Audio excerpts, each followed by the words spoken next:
Welcome to smart education X Y Z. आज हम बच्चों कक्षा 12 का जो हिंदी का मॉडल पेपर 3 है उसके बारे में डिस्कस करेंगे। चलो स्टार्ट करते हैं आज की वीडियो। तो बच्चों इससे पहले हमने इसका जो मॉडल पेपर 1 और 2 है दोनों को पहले से ही अपलोड कर दिया है। आप प्लेलिस्ट के द्वारा उन दोनों मॉडल पेपर को भी देख सकते हैं। आज हम मॉडल पेपर 3 के बारे में डिस्कस करेंगे। तो बच्चों आज का जो पहला सवाल है, प्राप्त संदेशों में निहित अर्थ को समझने की कोशिश को क्या कहा जाता है? तो बच्चों उसको डिकोडिंग कहा जाता है, यानी एनकोडिंग यानी जिसको हम पढ़ नहीं पाते हैं, डिकोडिंग यानी जिसको हम पढ़ पाते हैं। जनतंत्र को प्रबल बनाने में महत्वपूर्ण भूमिका कौन निभा रहा है? तो बच्चों वो हो जाएगा हमारा दूरदर्शन। विचारों को अभिव्यक्त करने का माध्यम है, तो बच्चों वो हो जाएगा हमारा भाषा। एडिटर शब्द का परिभाषिक अर्थ है, यानी हमें बताना है कि जो एडिटर शब्द है इसको हिंदी में क्या कहा जाता है। तो इसको बच्चों संपादक कहा जाता है। खरगोश की आंखों जैसा लाल सवेरा पंक्ति में कौन सा बिंब है, ये हमें बताना है। तो बच्चों अगर हम बात करें तो यहाँ पे जो ऑप्शन नंबर सी होगा यानी दृश्य बिंब। कैमरे में बंद अपाहिज कविता में किस पर व्यंग्य किया गया है? तो बच्चों अगर यहाँ पर बात करें तो अपाहिज के ऊपर व्यंग्य किया गया है। क्रांति हमेशा किसका प्रतिनिधित्व करती है, यानी क्वेश्चन नंबर 7 है। इसका जो आंसर होगा बच्चों वंचित वर्ग का। जाति प्रथा का दूषित सिद्धांत क्या है? तो बच्चों वो हो जाएगा हमारा जाति तथा आधारित व्यवसाय चयन करना। क्वेश्चन नंबर 9 है। यहाँ पर बोला गया है कि मनुष्यता की साधना और जीवन सौंदर्य के लिए किसकी आवश्यकता होती है? तो बच्चों वो लोक कलाओं की आवश्यकता होती है। जीजी के दृष्टिकोण में त्याग है, तो बच्चों वो हो जाएगा अपनी जरूरत त्याग मानव के लिए कुछ देना। अगला है, अगर हम जरूरत को तय कर बाजार में जाने के बजाय उसकी चमक दमक में फंस गए तो हमें सदा के लिए बेकार कौन बना सकता है? तो बच्चों इसका आंसर होगा उपयुक्त सभी, यानी असंतोष, तृष्णा और ईर्ष्या। अगला है, कहानी में जो हुआ होगा और समहाउ इम्प्रॉपर इन जुमलों में कौन सा भाव निहित है? तो बच्चों क्वेश्चन नंबर 12 की बात करें तो यहाँ पर हो जाएगा उपयुक्त सभी, यानी यथास्थिति का भाव, द्वंद्व का भाव, अनिर्णय की स्थिति। क्वेश्चन नंबर 13 है बच्चों यहाँ पर, सिंधु सभ्यता का प्राचीन सुनियोजित शहर मोहनजोदड़ो वर्तमान में कहाँ पर स्थित है, यानी ये कौन से जगह पर स्थित है ये हमें बताना है। तो बच्चों ये अभी पाकिस्तान के सिंध प्रांत में स्थित है। आनंदा जब पहले दिन पाठशाला गया तो क्या प्रतिक्रिया हुई थी? तो बच्चों क्वेश्चन नंबर जो 14 है उसका आंसर होगा द, यानी उसकी कोई प्रतिक्रिया नहीं थी। लेखक के मन में अंदर ही अंदर क्या विचार चलते रहते थे? तो बच्चों खेती हमें गड्ढे में धकेल रही है। रिटायर होने के बाद किशनदा ने यशोधर बाबू के पास रहने की पेशकश क्यों नहीं की कि उनके 2 कमरों में 3 परिवार रहते थे। अगला बच्चों क्वेश्चन नंबर 2 है जिसके अंदर हमें रिक्त स्थानों की पूर्ति करनी है। टोटल हमसे 6 प्रश्न पूछे जाएंगे, प्रत्येक प्रश्न 1 नंबर का होने वाला है। भाषा का लिखित रूप ही क्या कहलाता है बच्चों? वर्ण कहलाता है। तो पहले का आंसर क्या हो जाएगा? वर्ण हो जाएगा। दूसरा है, प्रातःकालीन भ्रमण स्वास्थ्य के लिए उपयोगी है। वाक्य में शब्द शक्ति है, तो बच्चों ये हो जाएगी अभिधा। इसके अंदर जो शक्ति है वो क्या हो जाएगी बच्चों? शब्द शक्ति, अभिधा। तरनी तनुजा तट तमाल तरुवर बहु छाए, उक्त पंक्ति में तय वर्ण के कारण अलंकार है। तो बच्चों यहाँ पर आवर्ती के कारण कौन सा हो जाएगा बच्चों? आवर्ती का मतलब हो गया किसी का बार बार आना। यहाँ पर जो तय है वो बार बार आ रहा है के कारण कौन सा अलंकार हो जाएगा बच्चों? इसके अंदर अनुप्रास अलंकार। कौन सा? अनुप्रास अलंकार। मिसकंडक्ट शब्द का हिंदी परिभाषित शब्द है, तो बच्चों यहाँ पर हो जाएगा कदाचार। अगला है, जब शब्दार्थ की व्यंजना अर्थ पर निर्भर करती है उसका पर्याय रख देने पर भी अभिष्ट की पूर्ति हो जाती है, वहां होता है। तो बच्चों वहां पर क्या हो जाएगा? आर्थी व्यंजना। क्या होगी? आर्थी व्यंजना। अगला है, जहां सौंदर्यता का वर्णन इतना बड़ा चढ़ाकर किया जाए कि लोक मर्यादा का उल्लंघन कर जाए तो अलंकार होता है। तो वहां पर बच्चों अतिशयोक्ति। कौन सा हो जाएगा? अतिशयोक्ति अलंकार का प्रयोग किया जाता है। तो बच्चों ये हमारे रिक्त स्थान थे वो हमने देख लिए। अब हम क्वेश्चन नंबर 3 से आगे के प्रश्न देखते हैं। तो यहाँ पर बच्चों एक हमें अपठित गद्यांश दे रखा है जिसको पढ़ करके हमें नीचे दिए गए प्रश्नों के उत्तर देने हैं। तो यहाँ पर है कि देश की सर्वांगीण उन्नति एवं विकास के लिए देशवासियों में स्वदेश प्रेम का होना परम आवश्यक है। जिस देश के नागरिकों में देश हित एवं राष्ट्र कल्याण की भावना रहती है वह देश उन्नतिशील होता है। देश प्रेम के पूत भाव से मंडित व्यक्ति देशवासियों की हित साधना में, दसों में तथा राष्ट्रीय प्रगति में अपना जीवन तक न्योछावर कर देता है। हम अपने देश के इतिहास पर दृष्टिकोण करें तो ऐसे देशभक्तों की लंबी परंपरा मिलती है जिन्होंने अपना सर्वस्व समर्पण करके स्वदेश प्रेम का अद्भुत परिचय दिया है।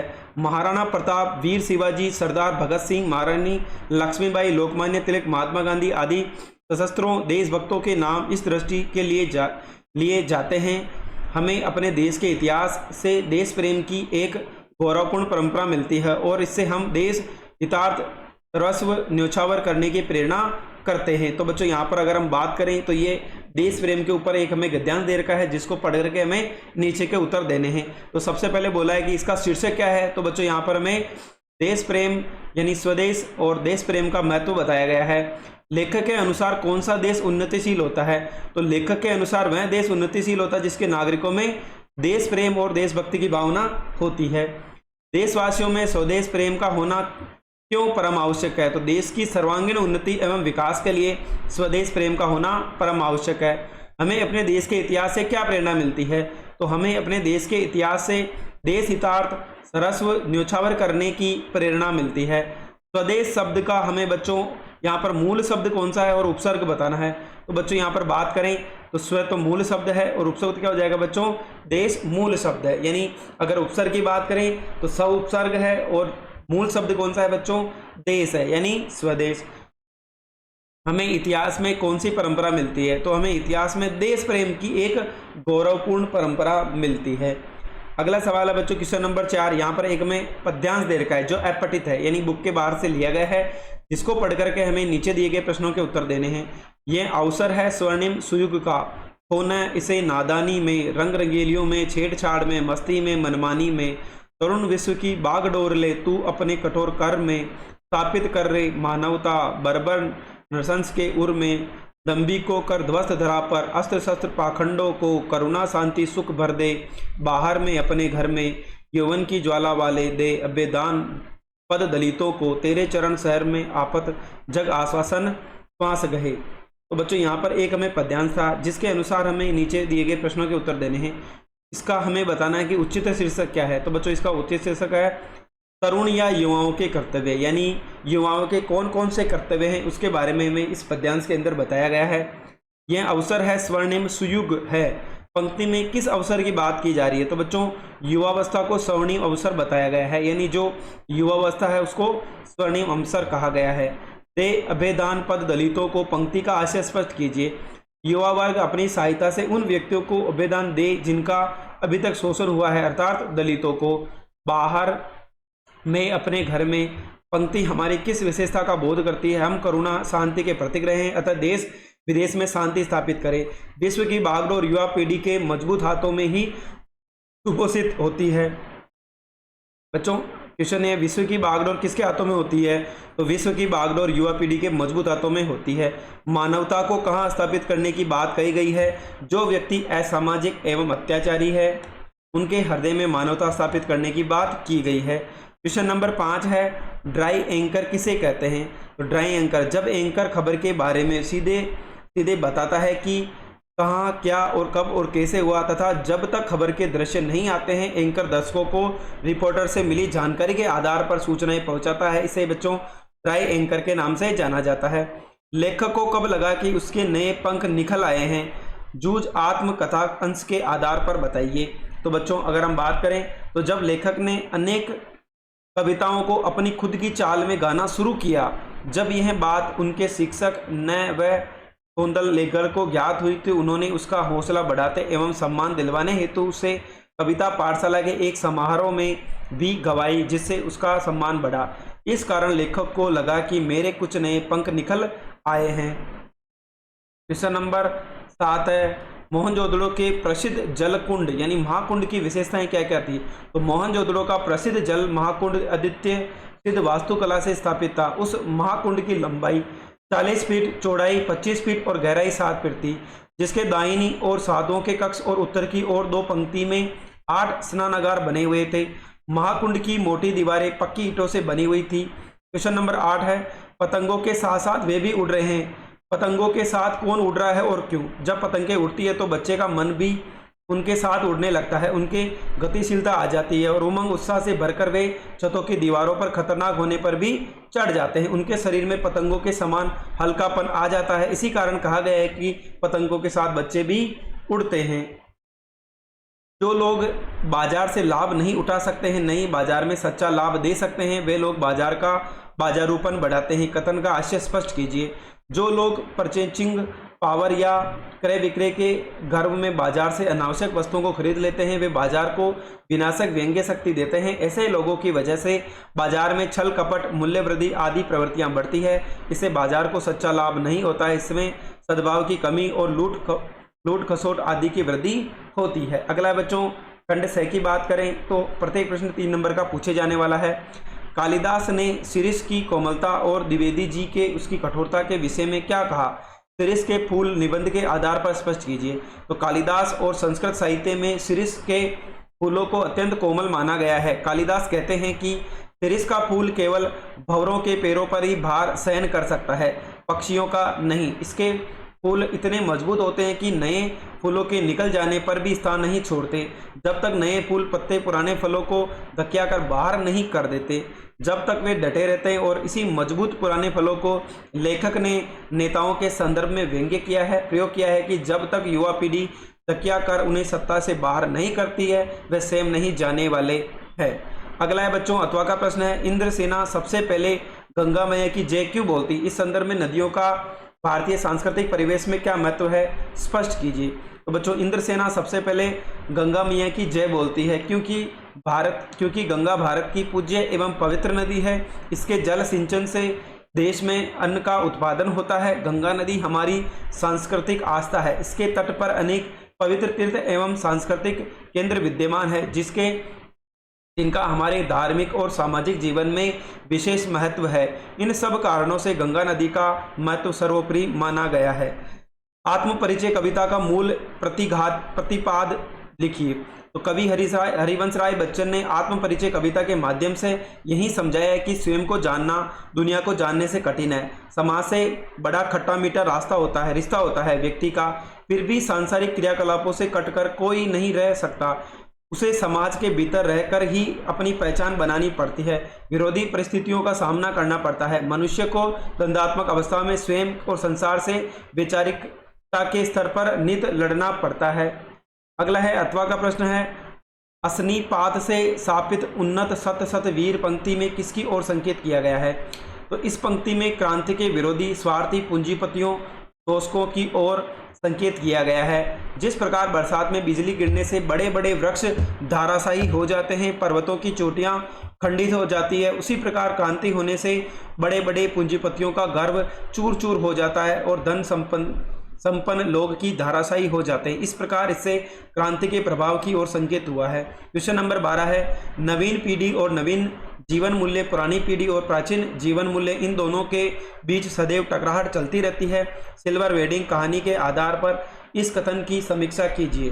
तो बच्चों सिल्वर वेडिंग कहानी के प्रमुख पात्र यशोधर बाबू संस्कारी व्यक्ति है। वे पुरानी पीढ़ी और प्राचीन जीवन मूल्य को अपनी परंपरावादी सोच के आधार पर श्रेष्ठ मानते हैं, जबकि उनके बेटा बेटी और उनकी ही देखा देखी उनकी पत्नी भी नई पीढ़ी के जीवन मूल्यों का अनुसरण करती है। फलस्वरूप घर में यशोधर बाबू का मतभेद ही नहीं चलता, बल्कि हर बात में उनका विरोध होता है। तब वे दफ्तर से देर तक घर पहुंचते हैं तथा किशनदा के आदर्शों को अपने जीवन में उतारने का प्रयास करते हैं। अथवा का सवाल है। जूझ कथा आत्मकथात्मक अंश के माध्यम से क्या संदेश दिया गया है, लिखिए। तो जूझ आत्मकथात्मक उपन्यास का जितना अंश पाठ रूप में संकलित है वह पूरी तरह शिक्षाप्रद और सौद्य है। उसके माध्यम से लेखक ने पाठकों को संघर्ष करने की सीख दी है। मनुष्य के जीवन की परिस्थितियां चाहे जितनी विकट हो, सामने भीषण संकट हो, बाधाएं हो, उसे घबराना नहीं चाहिए। उसे सहनशीलता, धैर्य, हिम्मत और संघर्ष के साथ अपने लक्ष्य की ओर बढ़ता रहना चाहिए। पढ़ाई छूट जाने के बाद भी लेखक के मन में पढ़ने की तीव्र लालसा है, क्योंकि पढ़कर ही आगे नौकरी प्राप्त की जा सकती है और जीवन को सफल बनाया जा सकता है। क्वेश्चन नंबर 13 है। कवि कुंवर नारायण के व्यक्तित्व एवं कृतित्व पर परिचय दीजिए। तो कवि कुंवर नारायण का जन्म 19 सितंबर सन 1927 को फैजाबाद यानी उत्तर प्रदेश में हुआ था। भाषा और विषय की विविधता इनकी कविताओं के विशेष गुण माने जाते हैं। इनकी रचनाओं में यथार्थ का खुदरापन भी मिलता है और सहज सौंदर्य भी। चक्रव्यूह, परिवेश, हम तुम, अपने सामने कोई दूसरा नहीं, इन दोनों काव्य संग्रह, आत्मजयी, प्रबंध काव्य, आकारों के आसपास, कहानी संग्रह, आज और आज से पहले, समीक्षा, मेरे साक्षात्कार आदि, व्यास सम्मान, लोहिया सम्मान, प्रेमचंद तथा साहित्य अकादमी पुरस्कार, ज्ञानपीठ पुरस्कार से सम्मानित किया गया। 15 नवंबर 2017 को इनका निधन हो गया। अथवा का सवाल है, महादेवी वर्मा का साहित्यिक परिचय लिखिए। महादेवी वर्मा का जन्म फारुखाबाद उत्तर प्रदेश में 1907 में हुआ था। महात्मा गांधी के संपर्क में आने के बाद समाज सेवा की ओर उन्मुख हो गए।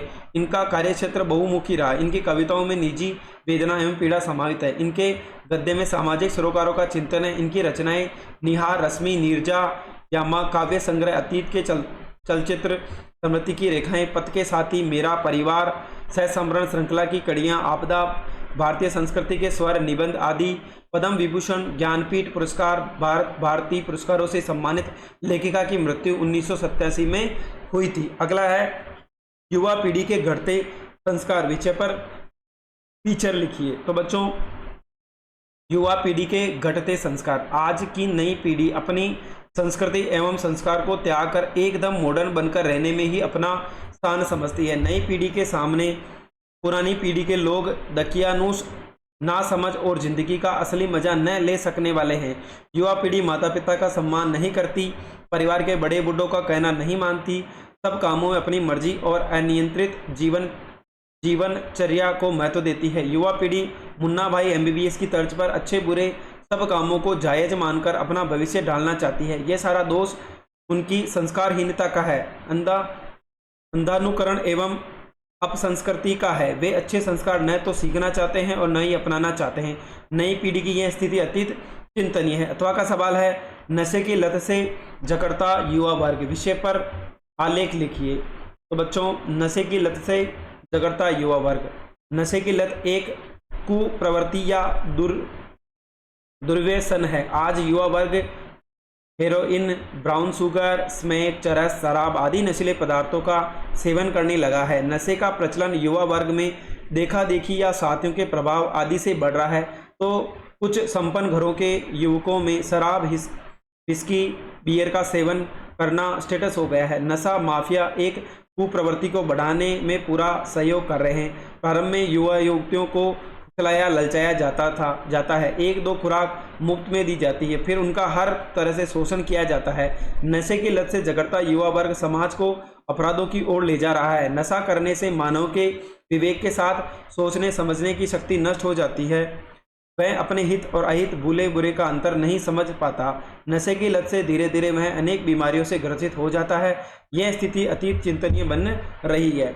अगला बच्चों, यहाँ पर एक पद्यांश दे रखा है जो हमारी बुक में से लिया गया है। इसकी हमें सप्रसंग व्याख्या करनी है, तो पढ़ लेते। सारी मुश्किलों को धैर्य से समझे बिना मैं पेंच को खोलने के बजाय उसे बेतरह कसता चला जा रहा था, क्योंकि इस कर्तव्य पर मुझे साफ सुनाई दे रही थी तमाशबीनों की शाबाशी और वाह वाह।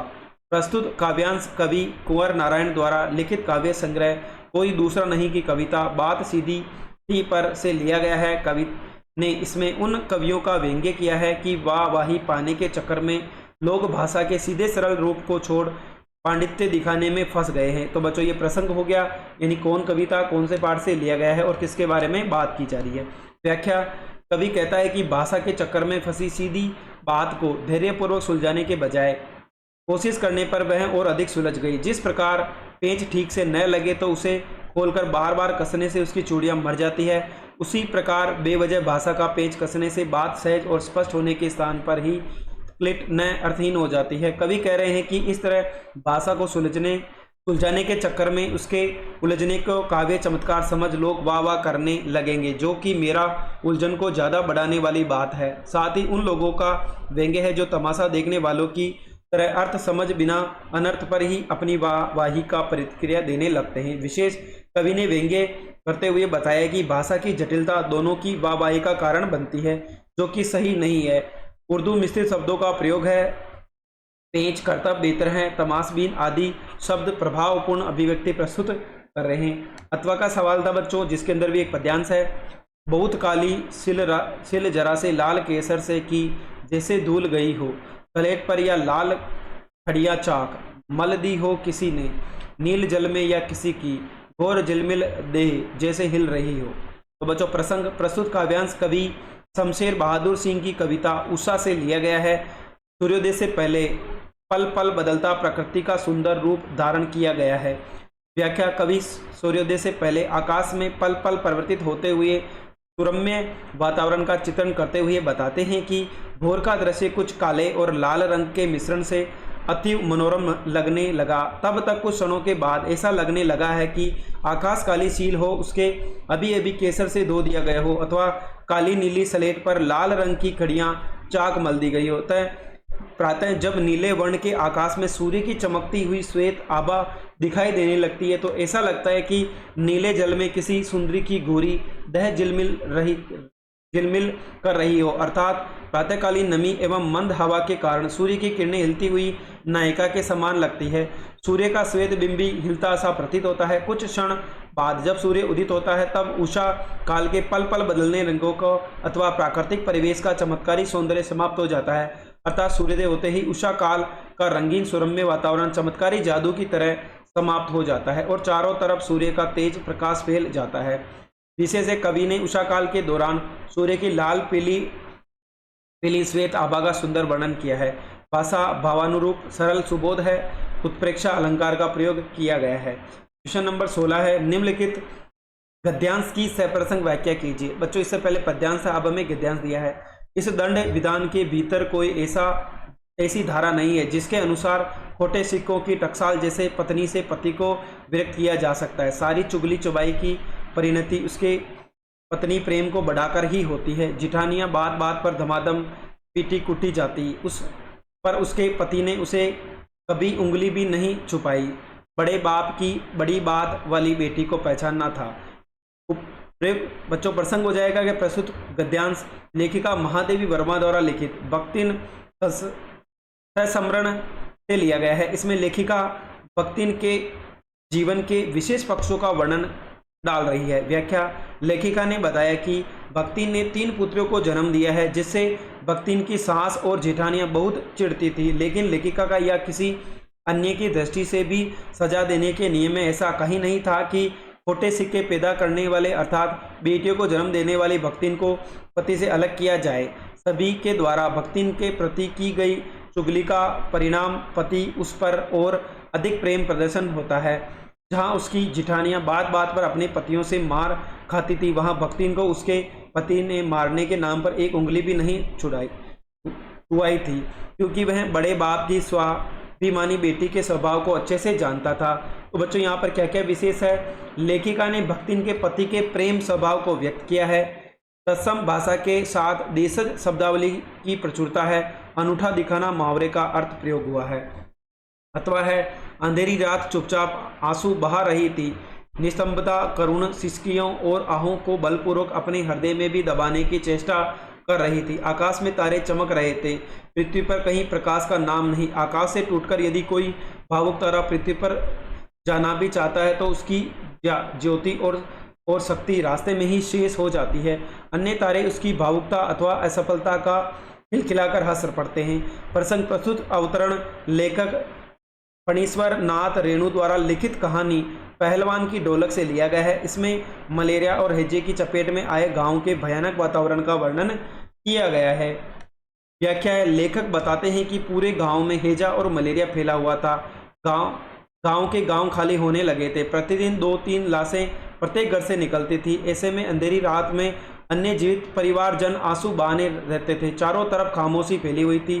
प्रत्येक घर से निकलने वाला रुदन और आहें उस खामोशी में ही दब जा रही थी। आकाश में चारों तरफ तारे चमक रहे थे। पृथ्वी पर कहीं कोई प्रकाश नजर नहीं आता था। सभी दुखी और गमगीन हालत में चुपचाप अंधेरे में ही बैठे रहते थे। ऐसी स्थिति को देखकर आकाश का कोई तारा टूटकर अपनी संवेदना व्यक्त करने पृथ्वी पर जाना भी चाहता था, तो दूरी के कारण उसकी स्वयं की चमक और शक्ति सब रास्ते में ही खत्म हो जाती थी। अन्य तारे उसकी भावुकता को, उसकी संवेदनशीलता को देखकर अथवा पृथ्वी तक न पहुंच पाने की असफलता को देखकर मजाक बनाते थे, उसका उपहास उड़ाते थे। विशेष है, बीमारी की भयावहता का करुण चित्र प्रकट किया गया है, सीधी सरल भाषा का प्रयोग किया गया है। क्वेश्चन नंबर 17 बच्चों, यहाँ पर आपके विद्यालय में कार्यालय सामग्री क्रय विक्रय हेतु एक निविदा लिखिए। तो बच्चों सबसे पहले निविदा सूचना, राजकीय उच्च माध्यमिक विद्यालय, जो भी विद्यालय का नाम है वो लिखना है। उसके बाद जो भी क्रमांक है वो लिख देने हैं, दिनांक लिख देंगे इधर, निविदा संख्या जो भी उसकी संख्या है वो लिख देंगे। अधो हस्ताक्षरकर्ता द्वारा निम्न विवरणानुसार कार्यालय ही स्टेशनरी के सामान की आपूर्ति हेतु प्रतिष्ठित निर्माता प्रतिष्ठानों से निविदाएं आमंत्रित की जाती है कि जो निर्धारित तिथियों को दोपहर 2 बजे तक प्राप्त की जाएगी तथा उसी दिन 3 बजे इच्छुक निविदाकारों के समक्ष खोली जाएगी। निविदा प्रपत्र निविदा खोलने की निर्धारित तिथि के 12 बजे तक निविदा शुल्क एवं धरोहर राशि का रेखांकित बैंक ड्राफ्ट प्रधानाचार्य राजकीय उच्च माध्यमिक विद्यालय सीकर के कार्यालय में जमा कराकर प्राप्त किया जा सकता है। निविदा विवरण इस प्रकार है। तो बच्चों अनुमानित राशि कितनी है, धरोहर राशि, निविदा खोलने की तिथि और उसका प्रपत्र बताना है। तो कार्यालय सामग्री की आपूर्ति 1,50,000 रुपये है, धरोहर राशि 5,000 है, जो भी डेट है वो लिखनी है और प्रपत्र शुल्क कितना है वो आपको लिखना है। नोट लगा के लिख देंगे।